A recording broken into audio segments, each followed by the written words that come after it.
Hey guys, how's it going? My name is Kim and welcome back to Uncommonkim.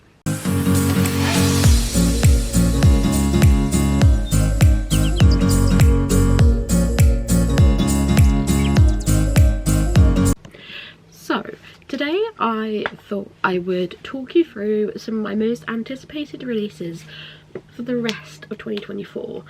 There's quite a few to go through because I have an addiction to pre-ordering. But there we are. There's a lot of books to mention, a lot of vast genres. I have pre-ordered more books than this, but I want to go off the actual releases. A lot of the books I've pre-ordered as well are like hardbacks that are already out by one, paperbacks, special editions of books that are already out. I haven't included those because I feel like they don't count. Also, because I'm a really lazy editor, I've got the what is it called? The covers up on my iPad, and I'm going to show you the covers because I'm really freaking lazy when it comes to editing. So if I can just fly through and edit and not have to actually put photos in for every single cover, I'm going to do that. So I've got my phone, which I will tell you like release dates and a little bit of the synopsis for each, but then yeah, I'll show you the cover on my iPad because I am lazy as shit. But I'm going to do this starting from what's going to come out next and then obviously go through each month, starting with July. So in July we have Middle of the Night by Riley Sager. I have read quite a few Riley Sagers now, really enjoying them, and they always seem to come out right by Summerween, so a vibe. This comes out on the 2nd of July in the UK, that is. I think it's different to other people. I, as always, have no idea what this is about, so I will read you their synopsis while holding this. On July 15th, 1994, 10-year-old Ethan and his best friend Billy fell asleep together in their quiet New Jersey cul-de-sac. In the morning, Ethan woke up alone. The tent was sliced open and Billy was gone. Taken. He was never seen again.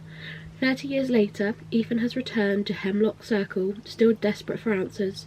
Who took Billy? Plagued by bad dreams and insomnia, he begins to notice strange things happening on the streets under the cover of darkness. Someone is prowling the cul-de-sac when no one is awake to see them. Are they still out there? This isn't a bad neighbourhood. These aren't bad people. What if they are? As always, Riley Sager has just kind of like reined me in. For me though, I don't think anything can beat The Only One Left, which was his new release for last year, as that was the shit. I read it in like 12 hours or something. I absolutely loved it. So yeah, that is my first release to come, and it's not far off. I think I'm going to read it for Summerween. That's my plan anyway. Next we have Reckless by Lauren Roberts, which is the second book in the Powerless series. So currently we have Powerless, which is the first book, and Powerful, which is like a novella, which is from a different perspective of something that happens in the first book, if that makes sense. I enjoyed Powerless. I didn't love it, but I did enjoy it nonetheless. I'm still intrigued to continue with the series just to see if it is going to be something I want to continue with. The slow burn. What's making me want to continue in the series is the ending of Powerless. The ending of Powerless was phenomenal. I cannot complain. But this comes out on the 4th of July. I can't really say a lot.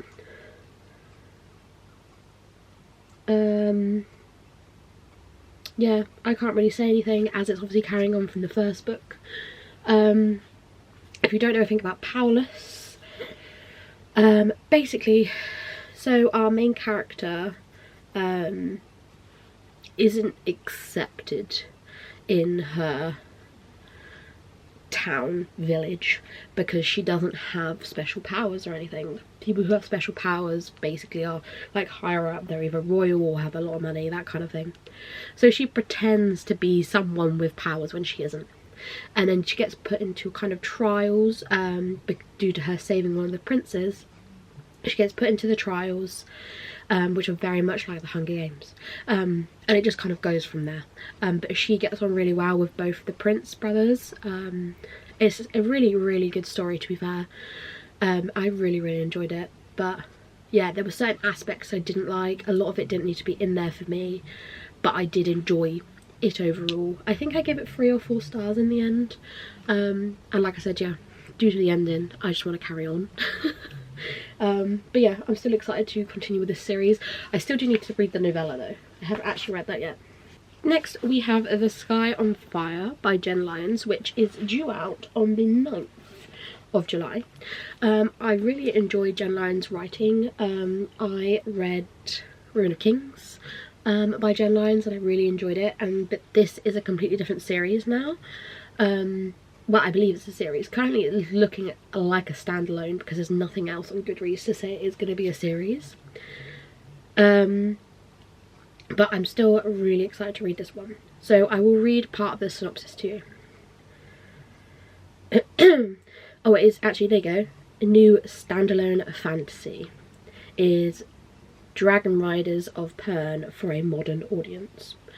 Dragons, that's what we like. Enter a world ruled by dragons. Anarod lives for survival, preferring to thrive in the jungles of the deep with the Titan Drake she keeps by her side. When an adventuring party saves her from capture by the local warlord, she is eager to return to her solitary life, but this is no ordinary rescue. Her past has caught up with her, and these cunning misfits intend to spirit her away to the Cloud Cities, where they need her help to steal from a dragon horde. There's only one in the Cloud Cities dragons rule, and the horde in question belong to the current regent, who wants Anarod dead. It's saying, like, obviously, fans of Rebecca Yarros, and Naomi Novik, which I'm pretty sure what I read of her I didn't like, so we'll see. But yeah, I'm really excited to read this one, especially I feel like everyone's going down the dragon route now, but that's fine, I can deal with that. I also really like this cover, it's really cute, and there is a dragon actually, but I'm very excited to get to this one. I don't know when, at some point.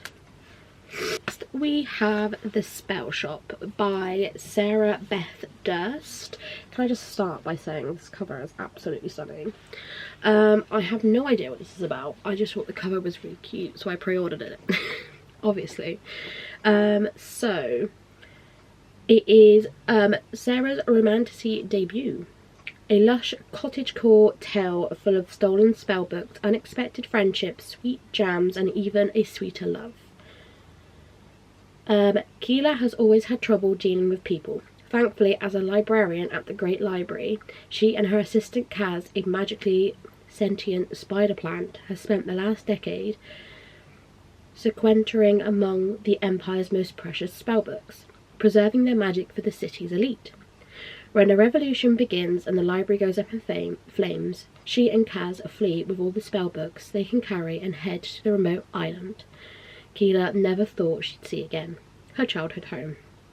Taking refuge there, Keela discovers, much to her dismay, a nosy and very handsome neighbour who can't take a hint and keeps showing up day after day to make sure she's fed and helps to fix up her new home. In need of income, Keela identifies something that even the bakery in town doesn't have: jam. With the help of an old recipe book her parents left her and a bit of illegal magic, her cottage garden is soon converted in ripe berries. But magic can do more than make life a little sweeter, so Keela risks the consequences of using unsanctioned spells and opens the island's first ever and much needed secret spell shop. So it just sounds really cute and cozy, and I'm kind of really into cozy fantasies at the moment. I think that's just because what my brain is happy with. So I feel like this is going to be a really cute one to go for. This comes out on the 11th of July here in the UK. But yeah, I'm just really excited to read it. I will read anything that is cottagecore or cozy in the slightest, no matter what it is, I'll probably read it. So yeah, I'm really excited to read this one. Next we have the next release from Karen and McManus, which is Such Charming Liars. Karen, if you don't know Karen, bless her, she releases YA mysteries. She has done quite a few now. Her best well-known one is obviously One of Us is Lying, which was made into like a TV drama as well. And she releases a book every year. And for some reason, I buy them every time they come out. So this is the new one. So this is going to be a standalone. So I will read the synopsis to you, which is: when mother-daughter grifters set out on their final job, the heist gets deadly and dangerously personal. For all of Kat's life, it's just been her and her mother, Jamie, except for the 48 hours when Jamie was married and Kat had a stepbrother, Liam. That all ended in an epic divorce. Kat and Liam haven't spoken since. Now Jamie is in Jewel Thief trying to go straight, but she has one last job at billionaire Ross Sutherland's birthday party. And Kat has figured out a way to tag along. What Kat doesn't know, though, is that there are 2 surprise guests at the dazzling Sutherland compound that weekend. The last 2 people she wants to run into: Liam and his father, a serial scammer who has his sights set on Ross Sutherland's younger daughter. Kat and Liam are on a collision course to disaster, and when Sutherland dies, they realise they might actually be in the killer's crosshairs themselves. Doesn't sound as great, and also not, well, it is about kids, but not in the sense that all the others are. I probably will still read it at some point, but doesn't sound as interesting as the other ones that I've read by her have been. So this one is coming out on the 30th of July. This next one is an autobiography for me, and no matter what this woman writes, I will read it. And that is Death at Morning House by Maureen Johnson. Maureen Johnson wrote the Truly Devious series, which is a YA mystery series set in this school for kids with special subjects that they like to learn from. This is a standalone, so this isn't included in the Truly Devious series, which Maureen, I will forgive you for, but you better be quick, because the ending to the previous book in the Truly Devious series has cracked me into 2. So bitch, I'll let you off, but it better be good. I'm really excited to read this one. It is coming out on the 15th of August. No, yes. I can't well think today. So where are we to? So this is, yeah, standalone. Still about 18, who uncovers a mystery while working as a tour guide on an island and must solve it before history repeats itself. The fire wasn't Marlowe Wexler's fault. Dates should be hot, but not hot enough to warrant literal firefighters. The girl Marlowe has been in love with for years will never go out with her again. No one dates an accidental arsonist. With her house-sitting career up in flames, it seems the universe owes Marlowe a summer job. And that's how she ends up at the Morning House, a mansion built on an island in the 1920s and abandoned shortly thereafter. It's easy enough giving tours, low risk of fires, high chance of getting bored talking about stained glass and nut cutlets and prohibitions. Oh, and the deaths. Did anyone mention the deaths? Maybe this job wasn't such a gift after all. Morning House has a terrific secret that has been buried for decades. Now the person who brought her here is missing. All it takes is one clue to set off a catastrophic chain of events. One small detail, just like a spark, could burn it all down if someone doesn't bury Marlowe first. Yeah, I can't really say much more. I'm super excited to read this one. My queen, Maureen Johnson, wherever she brings out, I will read it.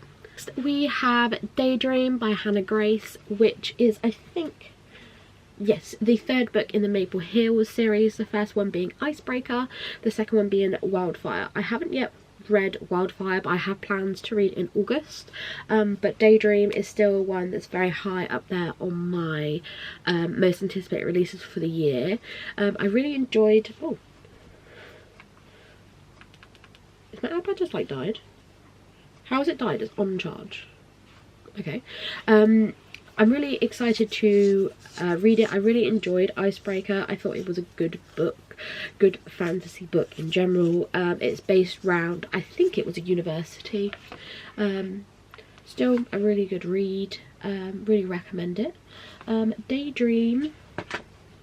The synopsis for Daydream is: when procrastination lands him in a difficult class with his least favourite professor, Henry Turner knows he's going to have to work extra hard to survive his junior year of college.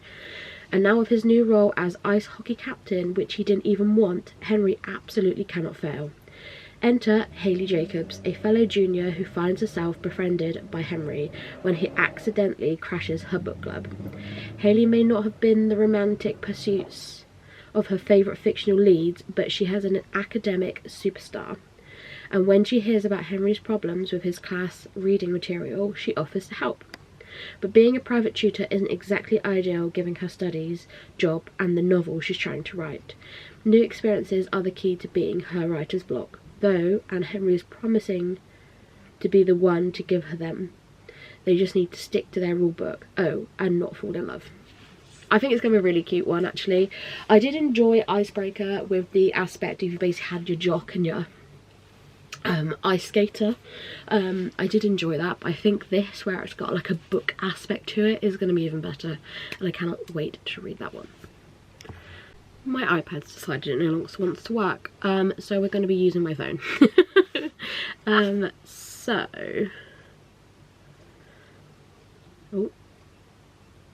The next book I'm going to show you is The Examiner by Janice Hallett, which is going to be her new release. Obviously each of these are standalones, none of them really carry on from each other. And I have read The Appeal and The Christmas Appeal, which I really enjoyed. They're definitely like a different kind of murder mystery. Really intriguing, can be quite difficult to follow at times, but still a really good read. So I will read you the synopsis for this one. 6 students, 1 murder, your time starts now. The students of Royal Hastings University's new multimedia art course has been troubled from day one. Acclaimed artist Alison wants the department to revolve around her. Lydia struggles to balance her family and her workload. Jonathan has management experience but zero talent for art. Lovely Patrick can barely operate his mobile phone, let alone professional design software. Meanwhile, blustering Cameron tries to juggle the course with his job in the city and does neither very well. Then there's Jem, a gifted young sculptor. She's a promising student, but cross her at your peril. The year-long course is blighted by executions of theft, students setting fire to one another's artwork, a rumoured extra-material affair, and a disastrous road trip. But finally they are given their last assignment, to build an interactive art installation for a local manufacturer. With 6 students who have nothing in common except their clashing personal agendas, what could possibly go wrong? The answer is murder. When the external examiner arrives to assess the student's essays and coursework, he becomes convinced that a student was killed on the course and that the others covered it up. But is he right? And if so, who is dead and why were they killed? And who is the murderer? Only a close examination of the evidence will reveal the truth. Your time starts now. A lot of the time with Janice Hallett's books, it's a matter of you as the reader figuring out who murdered who by the time you get to the end of the book. I'm really bad at this in any scenario. For some reason, I can never get it right, ever. Which I think is a good thing, because that just means the writer did really well, but also I'm just not very good at it. So I really enjoy her writing, but yeah, I doubt I'll be able to guess it, but I can give it a go. This one comes out on the 29th of August. That's kind of a very important thing to mention.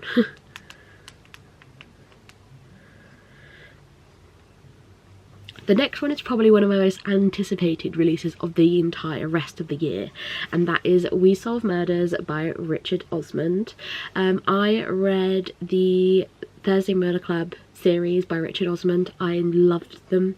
They're some of my most cherished books I own and have read, just because they remind me so much of my own grandparents. If you don't know what the series is about, it is about a group of old people who solve murders in a British retirement home, and it's just so funny. It's so funny and so relatable, and they remind me so much of my own grandparents. But this is a new series by Richard Osman. The synopsis is as follows. An iconic new detective duo and a puzzling new murder to solve, Stevie Wheeler is enjoying retired life. He does the odd bit of investigation work, but he prefers his family habits and routines. The pub quiz, his favourite beach, his cat waiting for him when he comes home. His days of adventure are over. Adrenaline is daughter-in-law. Oh, no. Adrenaline. Adrenaline? Is daughter-in-law Amy's business now? Oh, it's the name of a business. Amy Wheeler thinks adrenaline is good for the soul. As a private security officer, she doesn't stay long enough for habits or routines. She's currently on a remote island keeping world-famous author Rosie D'Antonio alive, which was meant to be an easy job. Then a dead body, a bag of money, and a killer with the sight of Amy having her send an SOS to the only person she trusts. A breakneck race around the world begins, but can Amy and Steve stay one step ahead of the lethal enemy? It just sounds really cute. I think it's going to be similar vibes to Thursday Murder Club, but still going to be a fun read. I think anything Richard Osman writes at this point is going to be fun, so yeah, really excited to read that one. Okay, so the next one we have the Cinnabon bookstore, which is the second book in the Dream Harbour series, the first one being the Pumpkin Spice Cafe, which I really enjoyed when I read it last year, and I really wanted this one to be like out straight away, and it just wasn't. But it is a romance, really cozy, cute romance. So the Pumpkin Spice Cafe comes a brand new spice romance set in Dream Harbour. When a secret message turns up hidden in a book in the Cinnamon Bun bookstore, Hazel can't understand it. As more secret codes appear between the pages, she decides to follow the trail of clues. But she just needs someone to help her out. Gorgeous, outgoing fisherman Noah is always up for an adventure, and a scavenger hunt sounds like a lot of fun. Even better that the cute bookseller he's been crushing on for months is the one who wants his help. Hazel didn't go looking for romance, but as the treasure hunt leads her and Noah around Dream Harbour, the undeniable chemistry might just be as hot as the fresh out of the oven cinnamon buns the bookstore sells. I'm super excited for this one. It just looks cute. I absolutely love with the cover. Same with the first book. I just think it's going to be a really good read. Especially as it comes out. Where's the date gone? Comes out on the 12th of September, so just in time for like spooky season, but also it's just really cute and cozy for that time of year. Again, a very big anticipated release for me for the rest of the year, and that is Somewhere Beyond the Sea by CJ, no, not CJ Tudor, Jesus Christ, TJ Klune. I don't know what's going on in my brain. So if you don't know, this is the sequel to The House in the Cerulean Sea, which came out quite a few years ago. Very hyped, very loved book, but he's bringing out a sequel for it, which I cannot wait for. So I can't actually read the synopsis for you due to it being a sequel, but if you've never read House on the Cerulean Sea, basically we follow this man who goes to this children's home where all these children have different secret powers and things, but they're kept in this house on an island away from everyone else because everyone sees them as dangerous. And as this man goes to check on these children, he discovers that they're not dangerous, and he unexpectedly falls in love while he's there with not only the children. But it is an absolute amazing story. I really recommend the audiobook as well. If you are interested, it's so good, so sweet, and that's what made me fall in love with TJ Klune and TJ Klune's writing, so I cannot wait to read that. That comes out on the 12th of September as well. 12th of September is obviously a release day. Next we have Rewitched by Lucy Jane Wood. Lucy, I believe, is a YouTuber, and I have watched her in the past, a few videos here and there, and I did really enjoy her content, so I'm really excited to see what she comes out on in book form. Again, I think this has got like cute cozy vibes, which is a vibe for me all over, so I'm going to read the synopsis to you. Belladonna Blackthorn hasn't lost her magical spark, but she hasn't seen it in a while either. Balancing work at her beloved Luna Books with protecting it from her toxic boss who's running it into the ground, and all while concealing her witchcraft from the non-witchens around her, Bella is burnt out. Perfecting the potential of her magic is the last thing on her mind. But when her 30th birthday brings a summon from her coven and a trial that tests her worthiness as a witch, Bella risks losing her magic forever. With the month of October to fix things and signs that dark forces may be working against her, Belle will need all the help she can get from the woman in her life, from an unlikely mentor figure and even an infuriatingly handsome watchman who's sworn to protect her.